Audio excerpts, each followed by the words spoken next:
is already late November here on the farm. It's always this time of year when I just can't believe how fast the year seemed to go by. But I really enjoy this time of year. I love that it gets dark earlier, which I know is probably an unpopular thing to say.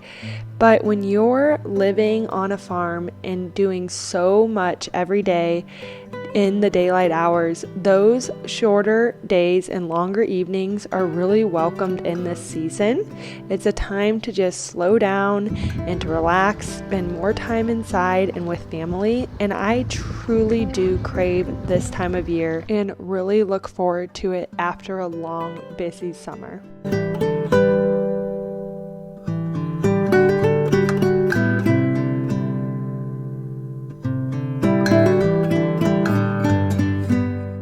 This week, the chores are pretty minimal, so I decided to take you guys along for everything I have going on in my kitchen this week. It is the time of year for me to slow down and spend more time inside and learning new skills and working through different cuts of meat that we have in our freezer. I love using various cuts of meat that you get off of a bulk beef. So when you buy your beef in a quarter or half or whole portion, you get so many different cuts. And so a lot of times just the learning curve on how to use them all and incorporate them into recipes can be overwhelming. But that's something that I really like to work on, try out new recipes, and then also share that with a lot of my customers, because I know that is something that is often stopping people from buying their meat in bulk like that.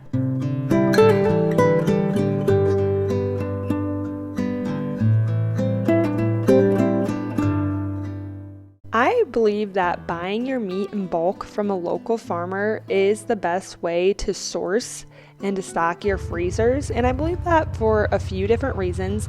And I do realize that's not the best option for everyone, but I think it's a great option for a lot of people. One, it saves you money, and for two, you have to cook from home because you have a whole freezer full of meat to use, so it's going to force you to make more meals at home.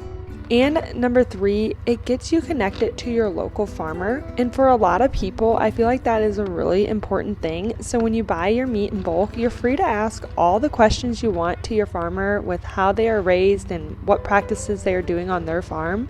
And then you can even talk to the butcher to put in your own cut order and make sure the meat really comes exactly how you want it. So it just gives you that freedom over your food source.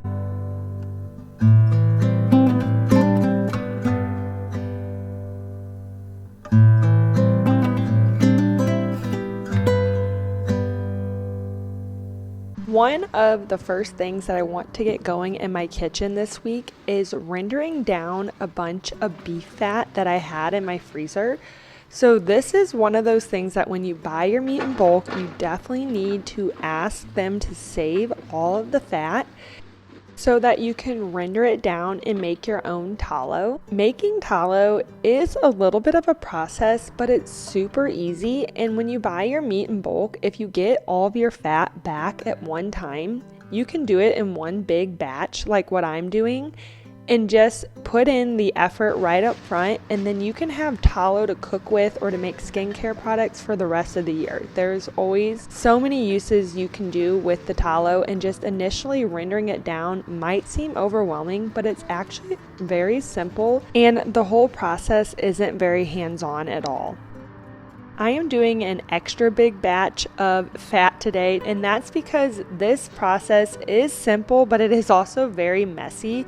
I just like to fill the crock pot and my roaster as much as I possibly can, and then put a little bit of water in it and salt. That just helps to purify it a little bit and sort of pull out more of that beefy smell, which is why I always like to do a lot of this process out in our shop, just to kind of keep that smell out of my house. Throughout the day, as the fat is rendering, I just come back and stir it to make sure nothing is burning or sticking to the bottom of my pans. And I'll let it do that first render for about 6 to 8 hours before I strain it off and start the process again for a second render.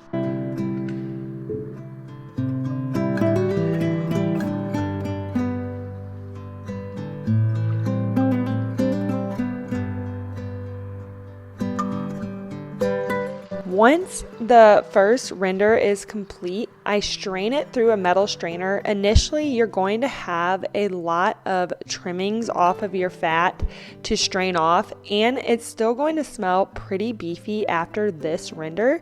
So I always strain it into bowls, and then you have to let the fat solidify. Usually I leave it overnight at this point. It's cool enough to just leave it out in the shop, or you could put it in the refrigerator. But you want to do this so that all of the rest of the trimmings or scraps in the fat will settle on the bottom of the bowls, and then you can scrape it off. Once it's solid, scrape it off the bottom and put that fat back into your crock pot or roaster for a second render, and that will really help with the smell and purifying it even more.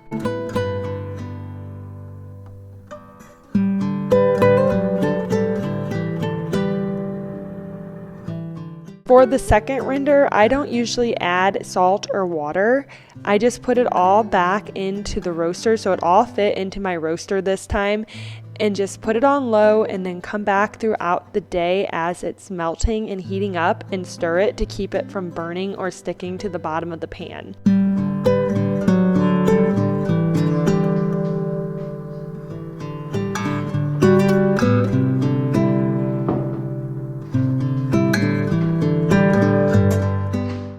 First cut of meat that I want to show you guys is the shank meat, or sometimes they're referred to as the ossobuco. I believe I'm saying that right. I'm not exactly sure. I always just call it the shanks. And when you buy your beef in bulk, this is an option that you have. You can either keep them as the shank rings like this, or you can just tell them to ground them up into ground beef. But a lot of times when I talk to my customers about these bulk beef orders, getting too much ground beef is a concern.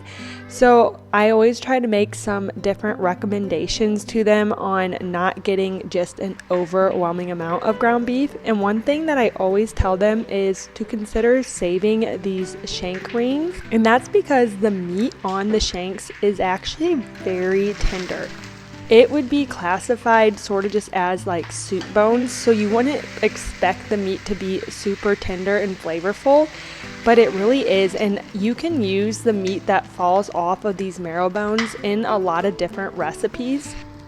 One of my favorite ways to use them is making taco meat out of them. It's just so easy to put them in your crock pot, make a little taco seasoning to go over top, and then I always like to add some onions and fresh peppers from the garden. And this is just one of those very simple meals that you can make in the morning before you go to work, or when you have time throughout the day to prep it, and just let it slow cook, because the shanks, the longer that they slow cook, the more tender they become.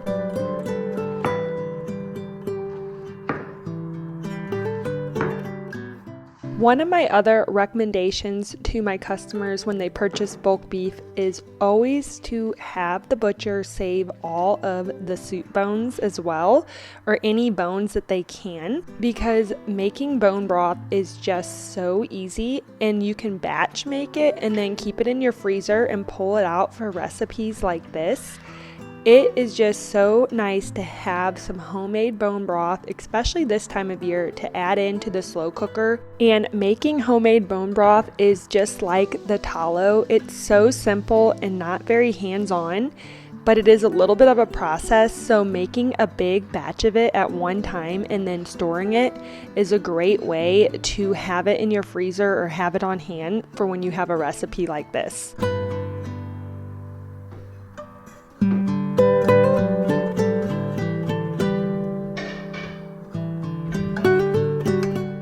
I am finishing up the second render on my tallow, and after this render it's generally pretty clean, especially if you're just planning to use it for cooking.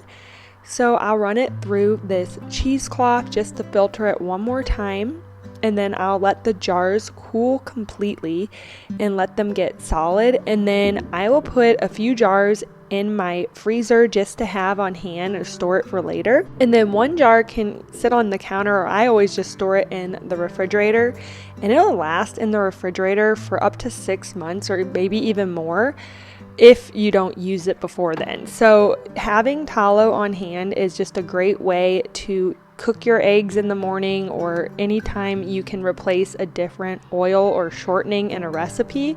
It's just a really healthy option for that, and it can save you a lot of money versus using olive oil or avocado oil, since those oils are pretty expensive. So making your own tallow when you purchase your beef in bulk is definitely a great option.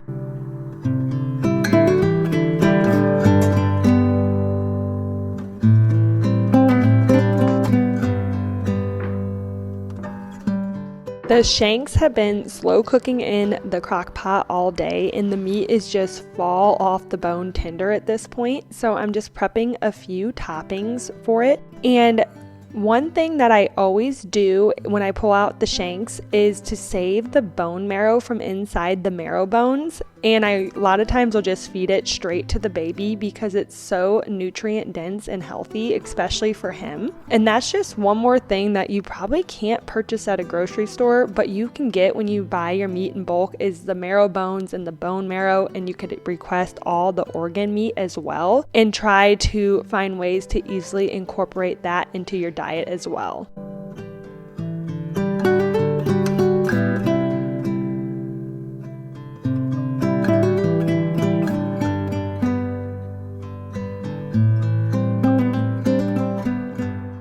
Mornings this time of year are always my favorite. I just love the cooler weather and the little bit later sunrises. And one of the chores that we have this time of year is feeding all of our yearling calves every day. So on our farm, we raise our calves out on pasture for about the first year, but then in the last 4 to 6 months before their butcher date, we put a grain finish on them. So these calves are actually what's going to supply our customers with quarter, half, and whole beefs next spring in 2026. And this is the finishing stage of their diet, and that's how we do it on our farm. We like to gently work them up to self-feeders and then let them just have hay and feed free choice. I do source all non-GMO feed for this phase of their life.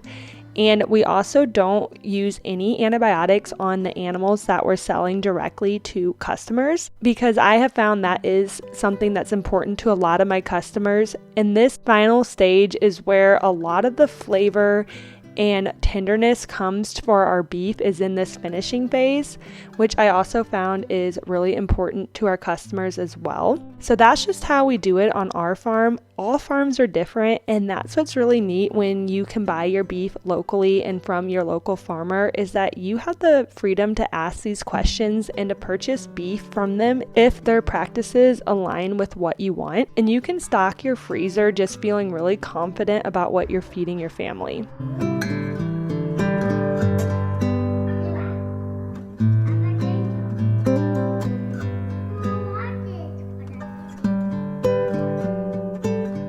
I'm getting some bread mixed up to go with my dinner this evening, and for this evening I'm going to make one of my favorite recipes, and that's using the round steak. This recipe comes from a cookbook that was written in the 1970s, and this cookbook was written by wives of the Missouri Cattlemen's Association. So that is a local association, and the wives all made this really neat old cookbook with all the different cuts of beef and recipes for them. This is a cookbook that my mom has had forever, and we have made this round steak recipe so many times. As you can tell, this old cookbook is pretty worn out, but the recipes in them are so simple and so straightforward for cooking so many different cuts of beef. And the round steak is one of those cuts that you really need to know how to cook it. It's definitely not like other steaks where you can just throw it on the grill or in the cast iron skillet. Because it's not as tender, you really need to slow cook it. So this recipe has you create a gravy to simmer it on the stove for a few hours. And the round steak is just so tender and flavorful afterwards, and it's so simple, but it's one of these old style recipes that I'm not sure I would have came up with on my own. But like I said, we have had this cookbook forever, and I always love just trying random recipes out of it. All of it is just such old-fashioned cooking meat and potatoes, and it's simple to follow and easy to use. So I'm really thankful that we still have this in our family. And this is definitely one of those recipes that I put into my rotations this time of year.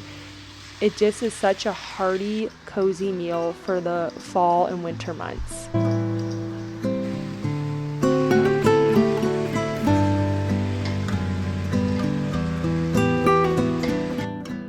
Because the round steak simmering creates its own gravy, I always serve it with mashed potatoes. That's just what my mom always did, and it's just such a simple side to put with it to just stretch this meal even further. Round steak is one of those cuts that I tell my customers, if you're getting it and saving it, have the butcher tenderize it for you. It just helps it so much to be more tender when you cook it, especially when you do it in a recipe like this. It can be a cut that might sound daunting or overwhelming and maybe something you just wouldn't want to mess with, but it's also something that I say just put it in your freezer and save it for one of those days when you want to spend a little extra time experimenting in the kitchen. And it's just a great way to learn a new skill and to enjoy a new recipe that you otherwise wouldn't have been able to try.